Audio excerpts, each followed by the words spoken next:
J'étais assis dans mon bureau à Lyon, sirotant un café préparé avec la machine que Véronique m'avait offerte pour mon dernier anniversaire.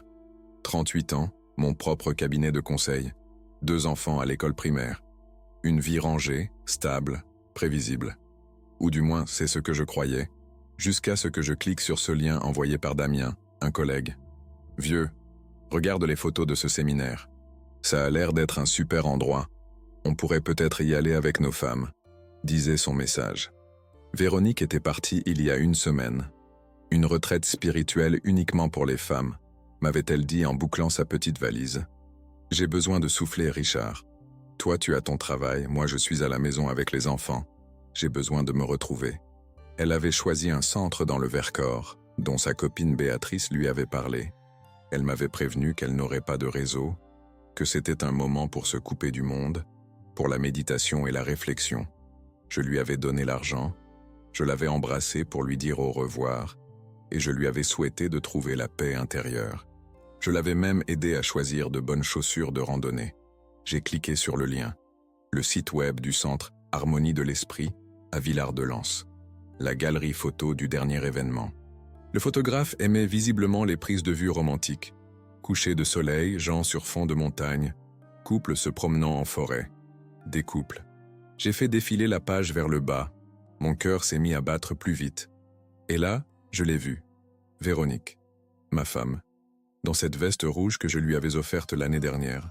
Elle se tient devant un ciel orangé, et à côté d'elle, un homme, grand, cheveux bruns, barbe, sa main sur sa taille. Photo suivante. Ils sont assis sur un rocher, sa tête à elle posée sur son épaule. La suivante. Elle tient son visage entre ses mains. Ils se regardent dans les yeux comme si personne d'autre n'existait. 54 photos dans la galerie. Véronique apparaissait sur 13 d'entre elles, avec le même homme, se tenant la main, s'enlaçant, riant. Une photo m'a particulièrement marqué. Ils sont près d'un feu de camp. Ses bras à lui l'entourent par derrière, et elle regarde le feu avec une expression que je ne lui avais pas vue depuis des années. Une expression de plénitude, de bonheur, de détente absolue. Sous la galerie, il y avait une description. Atelier week-end de développement personnel pour couples. Découvrez la profondeur de votre relation. Pour les couples, pas pour les femmes. Pour les couples. J'ai vérifié les coordonnées du centre. J'ai composé le numéro. Harmonie de l'Esprit, bonjour, a répondu une voix féminine agréable. Bonjour, je voulais me renseigner sur la retraite uniquement pour femmes qui a eu lieu la semaine dernière. Je suis navré, monsieur, mais nous n'avons pas organisé ce type de retraite. La semaine dernière, c'était un week-end pour les couples. La prochaine retraite réservée aux femmes n'est prévue qu'en novembre. J'ai remercié et raccroché. Mes mains tremblaient. J'ai rouvert les photos, j'ai zoomé sur l'une d'elles. J'ai remarqué un détail qui m'avait échappé.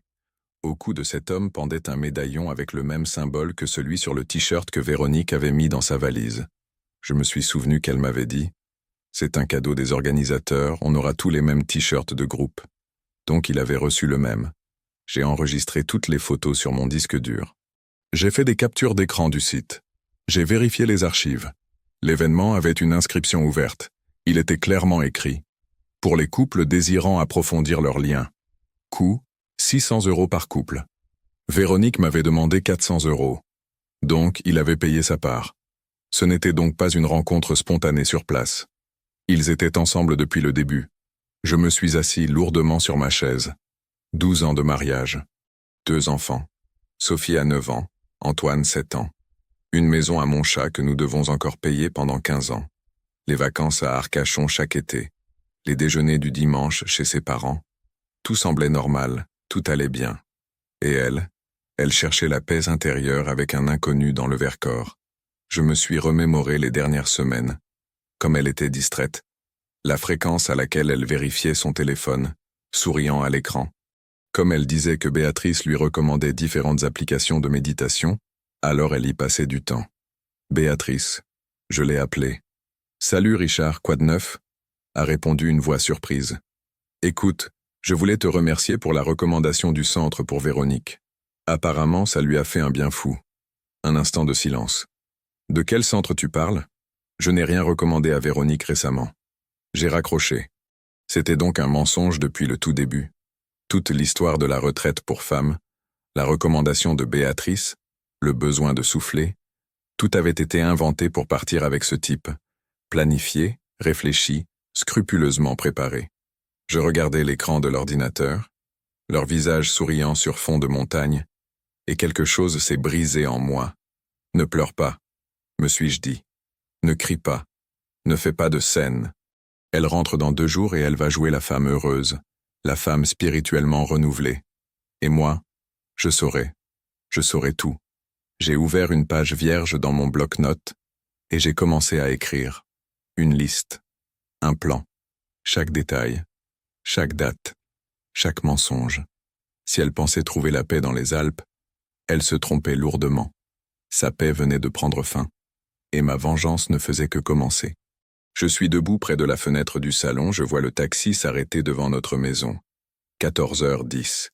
Les enfants sont à l'école, j'ai pris ma journée, j'ai dit au boulot que j'avais des affaires personnelles à régler. La vérité n'a jamais été aussi juste. Véronique descend, paie le chauffeur, sort sa valise. La même qu'elle a emballée il y a 1 semaine.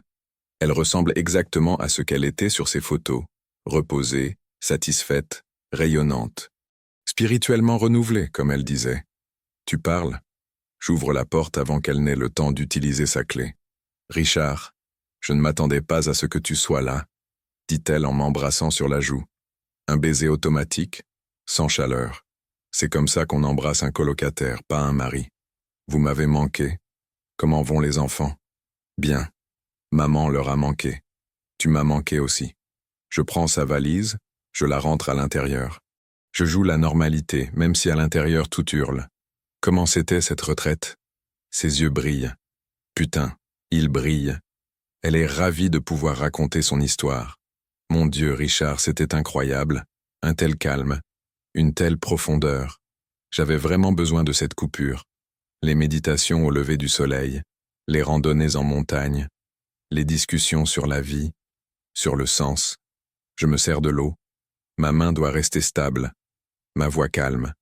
Il n'y avait que des femmes, comme tu l'avais dit? Bien sûr, c'était une retraite uniquement pour femmes. Même l'animateur était le seul homme. Le reste n'était que des femmes. Environ 15 personnes. Elle ment avec un tel naturel que j'en suis presque admiratif. 12 ans ensemble et je ne savais pas qu'elle pouvait mentir aussi parfaitement. Et Béatrice avait raison. C'était conforme à sa description. Hésitation. Brève, mais je la remarque. Oui, exactement comme elle l'avait dit. Il faudra que je la remercie.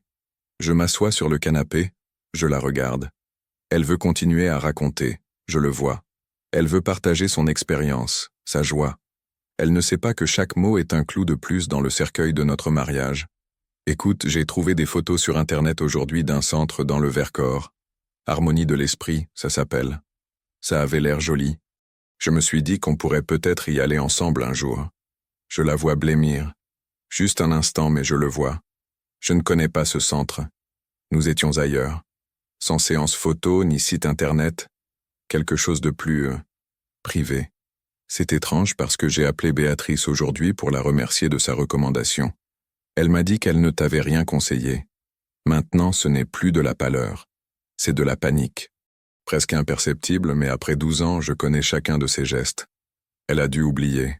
Ou alors tu confonds, Richard. C'était il y a longtemps, j'en ai peut-être parlé avec quelqu'un d'autre. Je me lève, je vais dans le bureau, je reviens avec la tablette.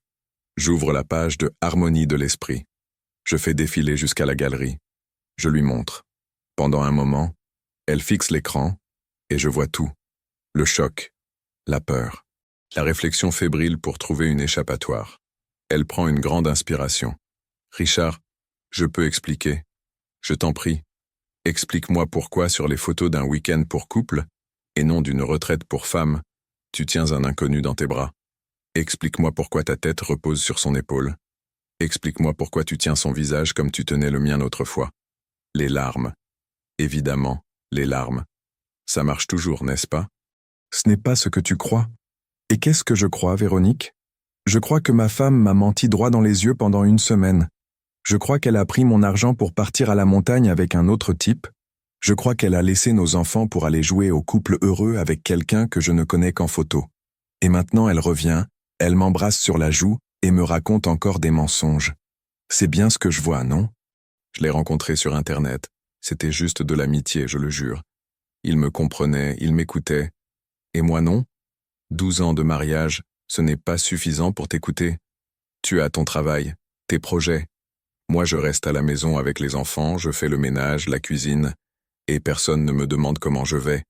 J'avais besoin de quelqu'un qui me voit. Un classique. C'est ma faute. Comme si c'était moi qui la forçais à mentir, à tromper, à partir avec des inconnus. Donc au lieu de me parler, tu as décidé de partir en week-end romantique avec un mec d'Internet, et ça devait être ta thérapie? Ta façon de te retrouver? On n'a pas couché ensemble? Crie-t-elle soudain, comme si ça changeait quoi que ce soit. Pas encore. Vous n'avez pas encore couché ensemble.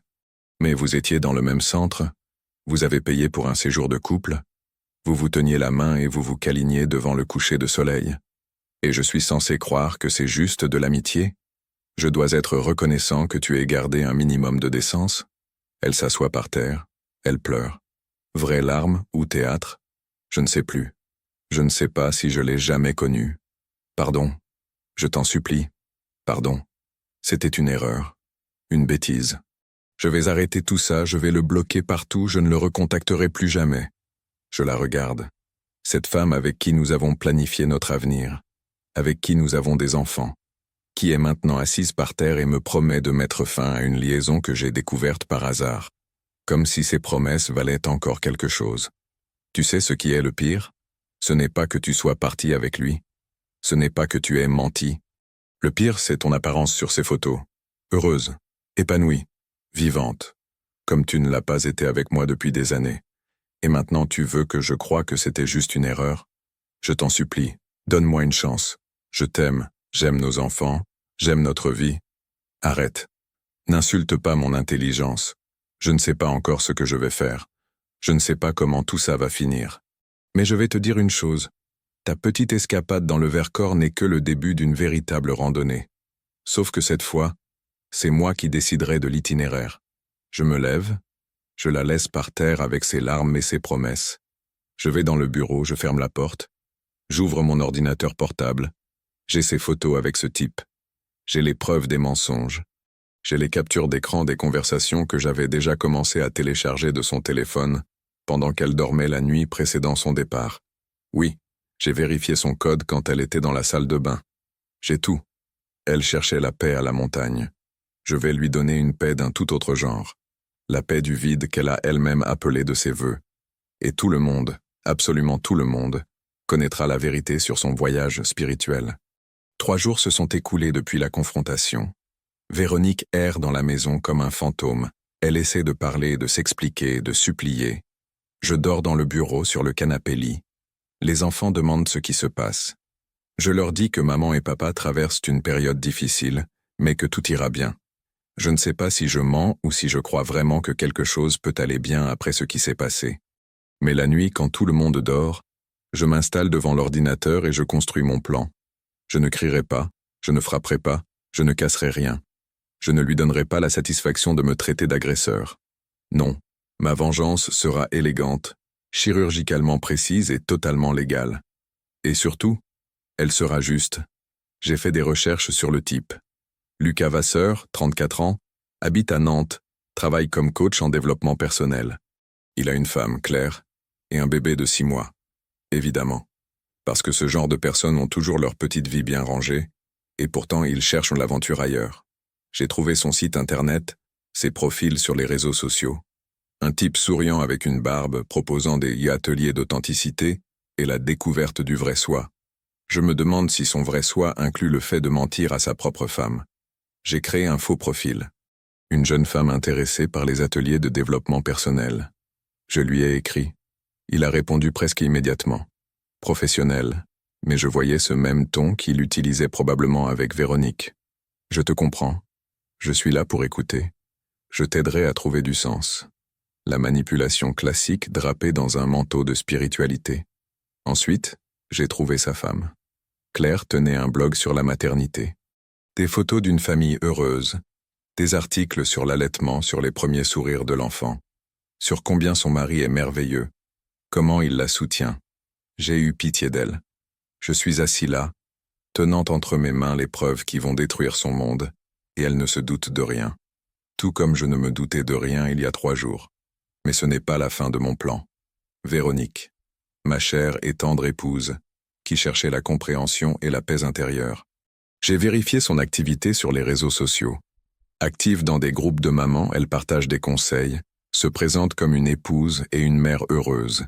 Des posts sur les valeurs familiales, sur la fidélité, sur l'importance de construire la confiance. L'hypocrisie à l'état pur. Véronique a sa petite entreprise. Elle vend des bougies artisanales sur Internet. Elle ne gagne pas grand-chose, mais c'est sa petite passion, quelque chose à elle. Elle a environ 1000 abonnés sur Instagram, principalement des amis, de la famille, des clientes. Elle a construit cette page pendant 3 ans, a soigné chaque contact, chaque recommandation. Mon plan est simple et impitoyable. Premièrement, je contacterai Claire, pas anonymement, pas comme un lâche. En tant que Richard Mercier, mari de la femme qui a passé un week-end romantique avec son mari dans le Vercors, je préparerai un email élégant. Je présenterai les faits. Je joindrai les photos. Je lui donnerai droit à la vérité que son mari lui a refusée. Je ne dramatiserai pas. Je n'accuserai pas. Je lui montrerai simplement ce qui s'est passé. C'est elle qui décidera quoi en faire. Deuxièmement, la famille de Véronique. Ses parents, de vieux traditionalistes d'Angers, pour qui le divorce est une honte et l'infidélité un péché mortel. Sa sœur Magali, qui a toujours considéré notre mariage comme un modèle à suivre. Ses copines de ces groupes de mamans qui la traitent comme une autorité. Eux tous auront accès à la vérité.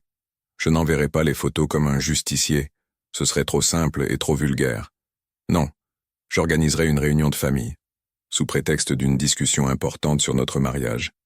Et là, devant tout le monde, je laisserai Véronique expliquer où elle était la semaine dernière. Troisièmement, son business. Cette petite entreprise qu'elle a tant chérie. Je ne la détruirai pas directement, je n'en ai pas besoin. Mais la vérité a cette propriété de se propager toute seule. Quand ses clientes, principalement des mères, des femmes de son âge, des femmes qui croient aux valeurs familiales, apprendront la vérité. Le marché s'en chargera lui-même. Je n'ai rien à dire. D'autres parleront pour moi. Quatrièmement, les finances. J'ai vérifié nos comptes, le crédit immobilier, tous les documents. La maison est aux 2 noms, mais c'est moi qui paie la majorité des traites.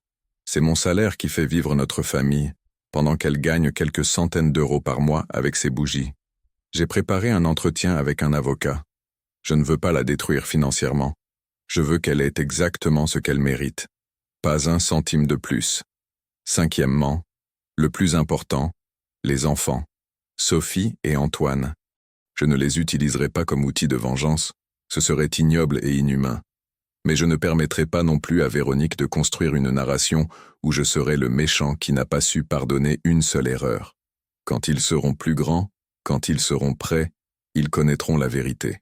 Pas ma version, pas sa version, simplement les faits. Et ils tireront leurs propres conclusions. Véronique ne sait pas que j'ai posé une semaine de congé la semaine prochaine. Elle pense que je travaille comme d'habitude. Elle ne sait pas que j'ai déjà rendez-vous avec un avocat, avec un thérapeute pour les enfants, avec un médiateur. Elle ne sait pas que ses parents recevront une invitation pour une discussion familiale importante, samedi prochain. Elle ne sait pas que Claire recevra un message de ma part demain matin.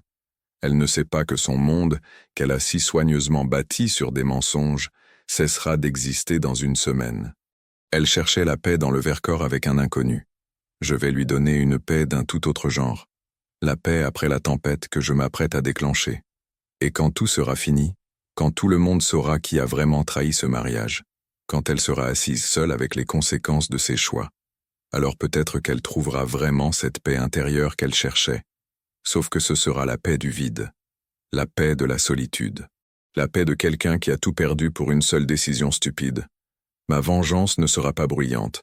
Elle sera silencieuse, méthodique et inévitable, comme une avalanche dans ces chères montagnes. Ça commence doucement, presque imperceptiblement, mais une fois lancée, rien ne l'arrête. Et si elle pense que ses larmes et ses excuses changeront quoi que ce soit, c'est qu'elle ne comprend vraiment rien. Le temps des excuses est révolu. Maintenant est venu le temps de la justice. Si vous regardez cette vidéo, abonnez-vous, Cliquez sur le pouce bleu et écrivez en commentaire ce que vous pensez de cette situation. Qu'auriez-vous fait à la place de Richard? Lundi matin, Véronique a emmené les enfants à l'école. Je suis assis dans la cuisine avec mon ordinateur et une tasse de café que je me suis préparé moi-même. Je ne bois plus celui qu'elle fait. Je ne fais même plus confiance à son café. J'ouvre le message préparé hier pour Claire Vasseur. Madame Vasseur, je m'appelle Richard Mercier, et je vous écris car je pense que vous méritez la vérité. Du 15 au 17 novembre, votre mari, Lucas Vasseur, séjournait au centre Harmonie de l'Esprit, dans le Vercors avec ma femme, Véronique Mercier. Le séjour était destiné au couple, bien que ma femme me l'ait présenté comme une retraite réservée aux femmes. Je joins un lien vers la galerie photo de cet événement. Votre mari apparaît sur les photos numéro 7, 12, 15, 23, 28, 31, 34, 38, 41, 45, 48, 51 et 54. Je ne vous contacte pas pour blesser ni par vengeance. Je suis moi-même père et je comprends combien la paix du foyer est précieuse. Simplement, je considère que tout comme j'avais le droit de savoir, vous avez ce droit aussi. Je suis désolé d'être le messager de cette nouvelle. Respectueusement, Richard Mercier. Je l'ai relu 10 fois. Rien d'insultant, rien d'accusateur, juste des faits. Juste la vérité. Je clique sur « Envoyer ». Je ferme l'ordinateur et je vais dans la salle de bain. Je me regarde dans le miroir. 38 ans, cheveux gris sur les tempes, rides autour des yeux. Un mec fatigué qui vient d'envoyer un email qui va détruire le mariage de quelqu'un d'autre. Mais qu'est-ce que je devais faire? Laisser Claire vivre dans le mensonge comme moi, pour qu'elle découvre la même chose dans 6 mois, sauf qu'il serait déjà trop tard. Le téléphone vibre. SMS de Véronique. Je rentre dans 1 heure, j'ai acheté tes pains au raisin préférés. S'il te plaît, parlons encore une fois. Des pains au raisin. Comme si des viennoiseries pouvaient réparer une trahison. J'efface le message. J'appelle l'avocat, Thomas Garnier, une vieille connaissance de promo. On se voit mercredi. Je lui demande de préparer les papiers du divorce, au cas où. Je veux que tout soit prêt. Je ne dis rien à Véronique. Pourquoi faire? Qu'elle pense que j'envisage encore de pardonner. Le soir, quand les enfants dorment déjà, Véronique vient dans le bureau. Elle porte ce pyjama bleu que j'aime bien. Ou que j'aimais bien. Richard, s'il te plaît. On doit parler de nous. De l'avenir. L'avenir? Quel avenir, Véronique? Celui où tu joues l'épouse heureuse et moi je fais semblant de ne pas savoir ce que tu as fait. Je t'ai promis que c'était fini. Je l'ai bloqué partout. J'ai effacé tous les messages. Ah, tu as effacé les messages. Ça change tout. Je devrais te remercier pour ce grand sacrifice. Elle commence à pleurer. Encore. Les larmes sont sa réponse universelle à tout. Qu'est-ce que je dois faire? Qu'est-ce que je dois faire pour que tu me pardonnes? Je la regarde. Cette femme pense vraiment que c'est aussi simple. Que des excuses, des promesses et des larmes suffiront. Samedi, tes parents viennent. Prépare le déjeuner. On a aussi invité Magali et sa famille. Pourquoi? Pourquoi réunir toute la famille maintenant alors qu'on traverse une période si difficile? Parce qu'on va parler de notre mariage, de son avenir. Et tout le monde a le droit de savoir la vérité. Je vois la panique dans ses yeux. Elle comprend. Elle comprend enfin que je ne compte pas me taire, avaler la pilule et faire semblant. Non, tu ne peux pas faire ça. Mes parents, qu'est-ce que je vais leur dire? La vérité, Véronique. Tu vas leur dire la vérité, ou je le ferai. Le choix t'appartient. Elle se lève, recule. Elle me regarde comme si j'étais un étranger. Qui es-tu? Ce n'est pas le Richard que je connaissais? Exact. Le Richard que tu connaissais t'aurait fait confiance aveuglément. Il t'aurait laissé mentir, faire semblant, continuer ta double vie. Heureusement pour moi, ce Richard est mort jeudi dernier, quand il a vu les photos de sa femme en train de câliner un inconnu. Et ce nouveau Richard n'a plus l'intention de faire semblant. Elle sort du bureau en claquant la porte. J'entends ses pleurs dans la chambre. Une partie de moi, cette vieille partie, veut aller là-bas, la serrer dans mes bras, lui dire que tout ira bien. Mais cette partie s'est tue. Maintenant, c'est une nouvelle partie qui commande, celle qui exige justice. Le lendemain, mardi, je vérifie mes emails. Il y a une réponse de Claire. Monsieur Mercier, merci pour votre message. Vous n'avez pas à vous excuser de m'avoir transmis la vérité. Mieux vaut savoir maintenant que plus tard. Lucas est actuellement chez sa mère. Nous parlerons quand il rentrera. Je compatis à votre douleur et vous souhaite beaucoup de force dans cette épreuve. Claire Vasseur, court, poli, sans émotion. Mais je lis entre les lignes. Son monde vient de s'effondrer, tout comme le mien, il y a une semaine. Et maintenant, Lucas va devoir s'expliquer devant sa propre femme. La justice n'est pas douce, elle est amère, mais nécessaire. Mercredi, je rencontre Thomas. Je lui raconte tout. Je lui montre les photos, les captures d'écran que j'avais sauvegardées de son téléphone avant qu'elle n'efface tout. Tu as une position solide, dit Thomas. Infidélité documentée, enfant d'âge scolaire, toi comme soutien principal de famille. Si on va au divorce, tu peux compter sur des conditions favorables. Ce n'est pas une question d'argent. C'est pour les enfants et pour la vérité. La vérité coûte parfois cher, Richard. Mais je vois que tu es décidé. Les documents sont prêts. Ils sont dans ma serviette. Ils attendent. Un dossier bleu avec l'inscription « Divorce ». Comme Véronique voudrait le voir, planifié, organisé, inévitable. Jeudi, quand les enfants sont à l'école, Véronique essaie encore une fois. « Richard, je t'en supplie, annule ce déjeuner samedi. Parlons juste tous les deux chez un thérapeute dans un endroit neutre. » Neutre ? Il n'y a pas d'endroit neutre après ce que tu as fait. Et pour le déjeuner, je n'annulerai pas. Tes parents ont déjà confirmé leur venue. Magali aussi. Tout le monde sera là. Et tout le monde entendra ce qui s'est passé. Tu vas me détruire. Ma famille, mon entreprise, tout. Moi, je ne détruis rien, Véronique. C'est toi qui l'as fait. Je m'assure juste que tout le monde voit les effets de tes choix. Vendredi, un jour avant la réunion de famille, Véronique est livide. Elle ne dort pas, ne mange pas. Elle erre dans la maison comme un zombie. Elle a essayé d'appeler Lucas. Je le sais parce que je vérifie les factures téléphoniques. Il ne répond pas. Son monde s'écroulait aussi. C'est bon de savoir que je ne suis pas seul dans ce chaos. Le soir, je m'assois avec Sophie et Antoine. Je leur dis que maman et papa doivent parler de choses importantes, que demain il y aura Pépé et Mémé, Tata Magali, et qu'il pourrait y avoir des discussions difficiles. Sophie demande si on va divorcer. Elle a 9 ans et elle est bien trop intelligente pour son âge. Je ne sais pas encore, ma chérie. Mais quoi qu'il arrive, maman et moi, on vous aimera toujours. C'est la seule vérité dont je suis sûr. Le reste, c'est le chaos. La colère et la justice qui s'accomplira dans quelques heures. Samedi, 12h30. La table de la salle à manger est dressée avec la nappe blanche qu'on a reçue pour notre mariage de la grand-mère de Véronique. Ironique que ce soit justement dessus qu'on va discuter de la fin de notre mariage. Véronique a fait un rôti de bœuf, un gratin dauphinois et une tarte aux pommes. Elle a cuisiné dès le matin, comme si la nourriture pouvait adoucir ce qui allait se passer. Les parents de Véronique, Henri et Janine Chevalier, sont arrivés d'Angers à 11h. Des gens traditionnels, la messe tous les dimanches, le portrait de Jean-Paul II dans le salon. Magali, son mari Pierre et leurs enfants sont arrivés un quart d'heure plus tard. Les enfants, tous les 4, ont couru jouer dans la chambre de Sophie. On s'assoit à table. Henri récite le Bénédicité avant le repas. Véronique ne lève pas les yeux de son assiette. Elle est pâle, ses mains tremblent quand elle serre les pommes de terre. Tout le monde sent que quelque chose cloche, mais personne ne demande encore rien. C'est beau qu'on soit tous réunis, dit Janine en se servant du gratin. On voit si rarement toute la famille à la même table maintenant. C'est justement pour ça qu'on a organisé ce repas. Je commence. Véronique me regarde soudain avec désespoir. Elle me supplie du regard. Trop tard. Je voulais que tout le monde soit là quand on parlerait de notre mariage. Un silence s'installe. On entend seulement les enfants jouer à l'étage. « De votre mariage ?» demande Henri en posant sa fourchette. « Qu'est-ce qui se passe ?» Je regarde Véronique. Je lui donne une chance. Une dernière chance pour qu'elle dise elle-même la vérité. « Véronique, peut-être que tu veux raconter à la famille ton voyage de la semaine dernière. » Elle se tait.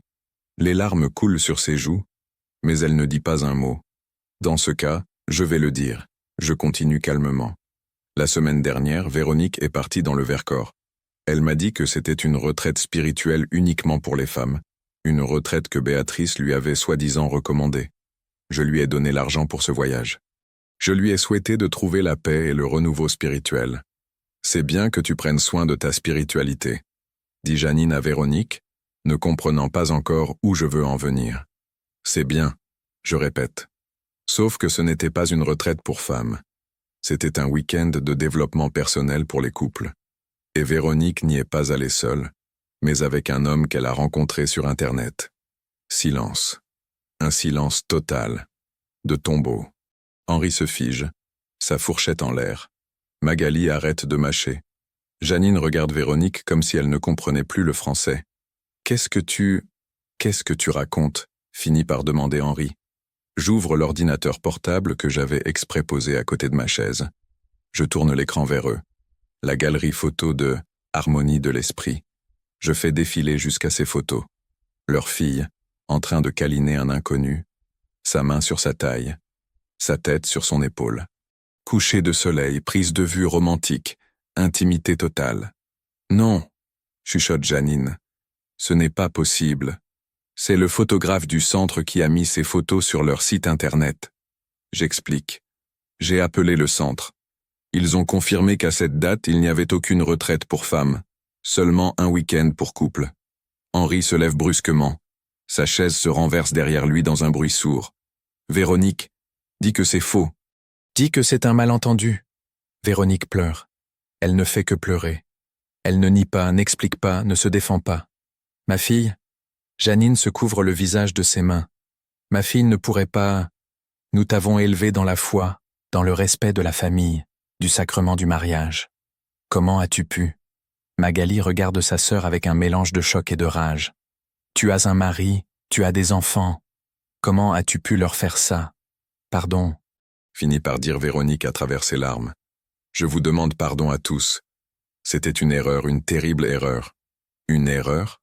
Henri s'approche, le visage rouge de colère. Une erreur, c'est d'oublier le lait au supermarché. Pas mentir à son mari et partir avec un inconnu. Ce n'est pas une erreur, c'est une trahison. Papa, s'il te plaît. Véronique tend la main vers lui, mais elle la retire comme si elle s'était brûlée. Ne m'appelle pas papa. La fille que j'ai élevée n'aurait jamais fait une chose pareille.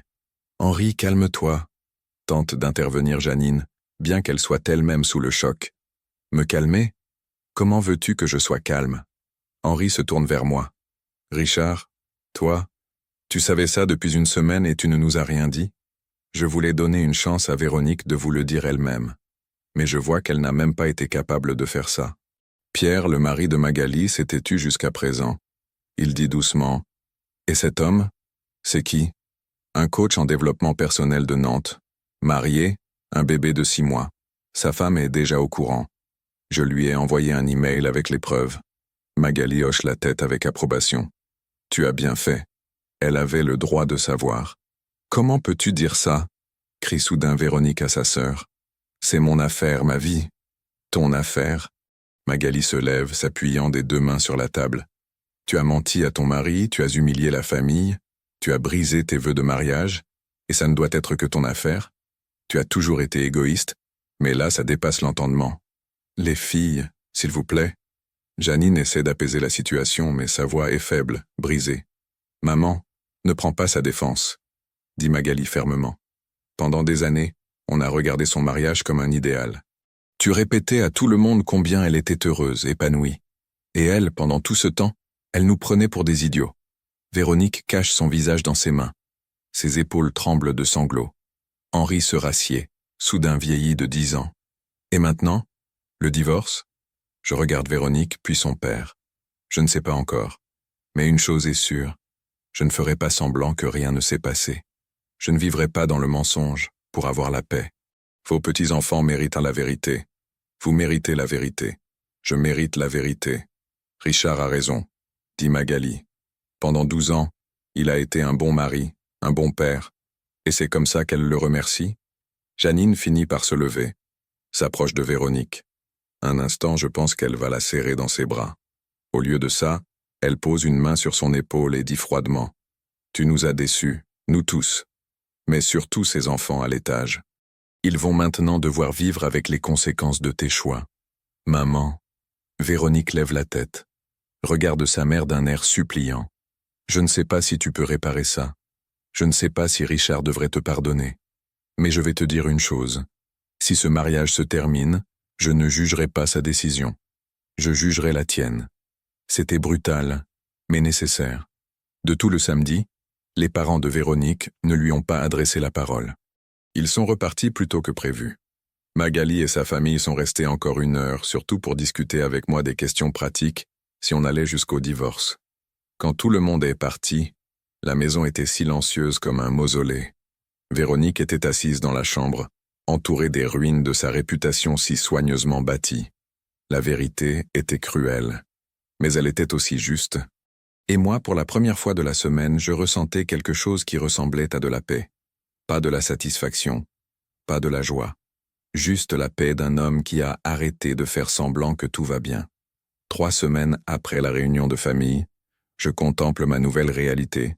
J'habite toujours dans la même maison, je dors dans le bureau, mais tout a changé. Véronique n'est plus que l'ombre d'elle-même.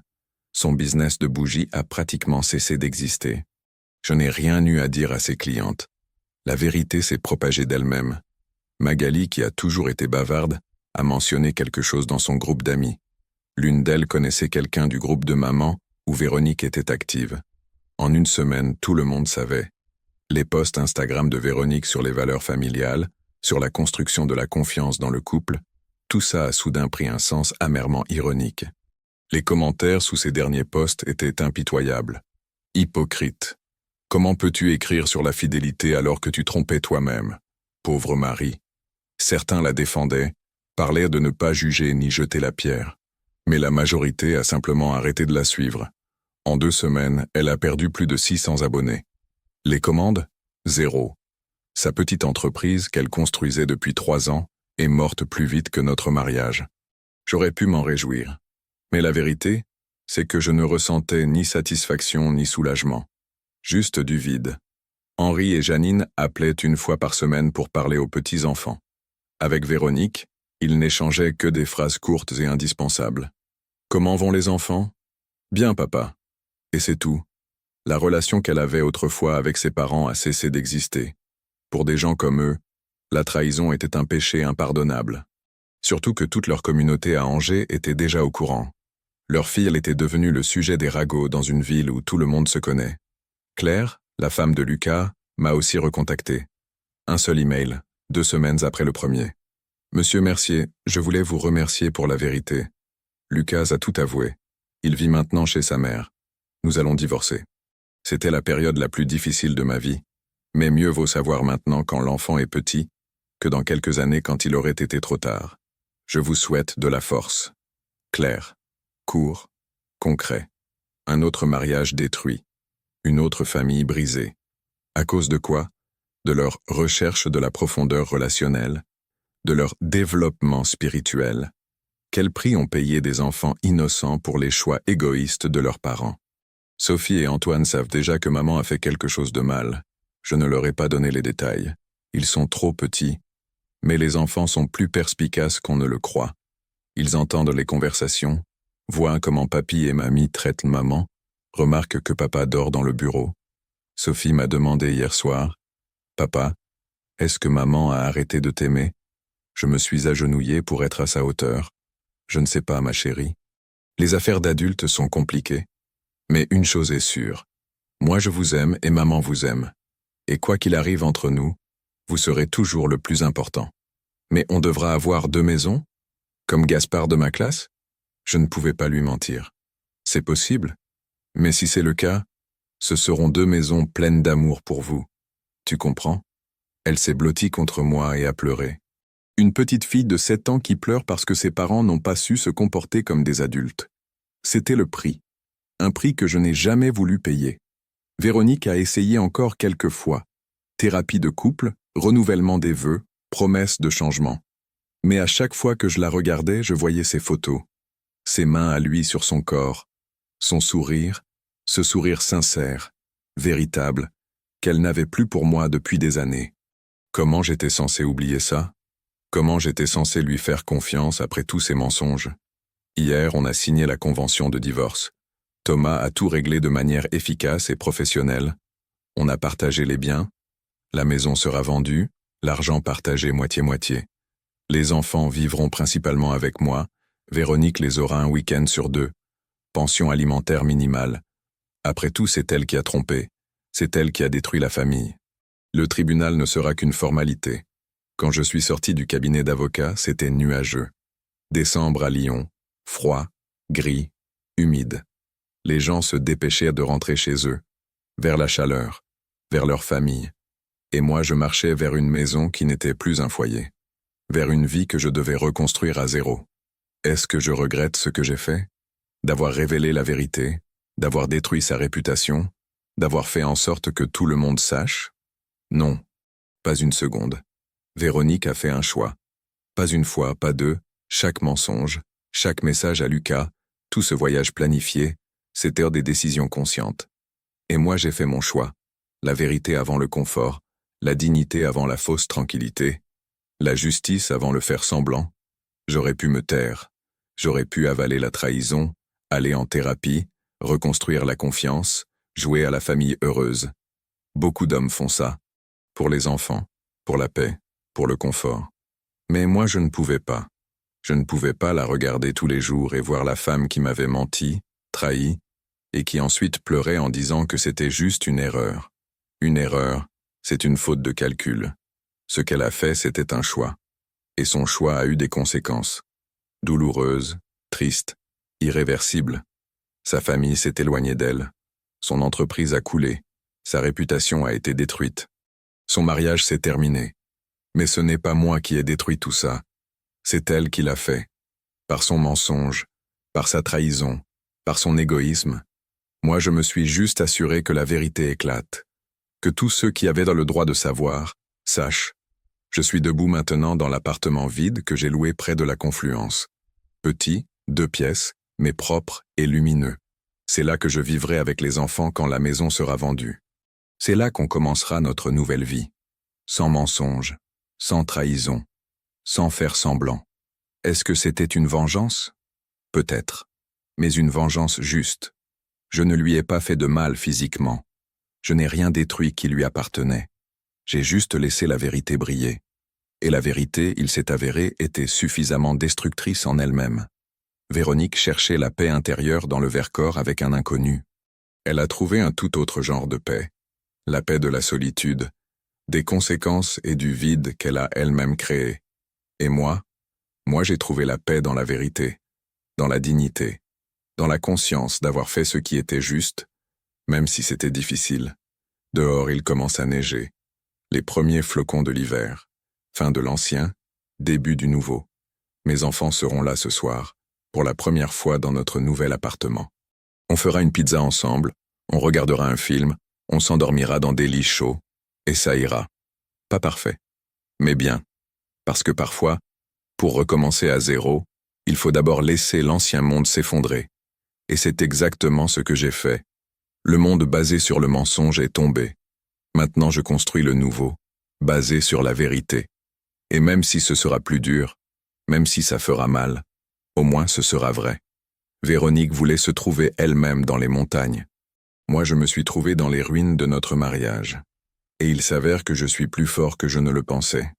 Si vous regardez cette vidéo, n'oubliez pas de vous abonner à la chaîne, de cliquer sur le pouce bleu, et surtout, écrivez dans les commentaires ce que vous pensez de toute cette situation. Est-ce que Richard a agi correctement? Est-ce que sa vengeance était juste? J'attends vos avis.